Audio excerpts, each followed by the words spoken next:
నమస్తే అండి. నా పేరు డాక్టర్ గౌతమ్. నేను ఇప్పుడు సిట్టింగ్ ఎమ్మెల్యే అండ్ మినిస్టర్ అయిన అంబటి రాంబాబు అల్లుండి. అది నా దురదృష్టం. ఎవరు ఏం చేయలేరు. బట్ ఈ వీడియో చేయాలా లేదా అని నేను చాలాసార్లు ఆలోచించి చేయటం నా బాధ్యత అని అనుకున్న తర్వాత నేను ఈ వీడియో చేస్తున్నాను.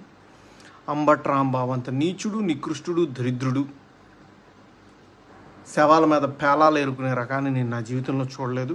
రోజు పొద్దున్నే దండం పెట్టుకునేటప్పుడు ఇంతటి నీచుడిని ఇంకొకసారి నా లైఫ్లో ఇంట్రడ్యూస్ చేయకు స్వామి అని ఎప్పుడు కోరుకుంటూ దండం పెట్టుకుంటుంటా. అంత భయంకరమైన వ్యక్తి. ఎందుకు ఇప్పుడు చెప్తున్నానంటే తన పోటీ చేయబోయే పోస్ట్ అలాంటిది. ఏ పోస్ట్కి అయితే మంచితనం, మానవతా విలువలు, కనీసం బాధ్యత ఉండాలో వీటిల్లో అందరికీ 100% అందరికీ అన్నీ ఉండక్కర్లేదు. 0.001% కూడా లేని వ్యక్తి అంబటి రాంబాబు.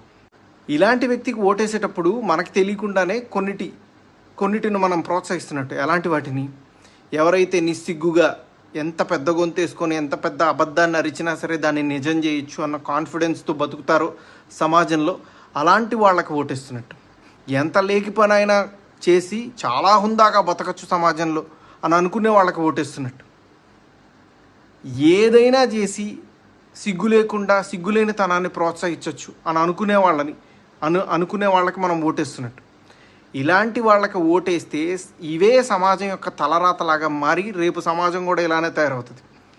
దీన్ని ప్రజలు గమనించి సరైన ఓటుతో, సరైన బాధ్యతతో ఓటేసి సరిగ్గా నాయకుడిని ఎంచుకుంటారని ఆశిస్తూ నమస్తే.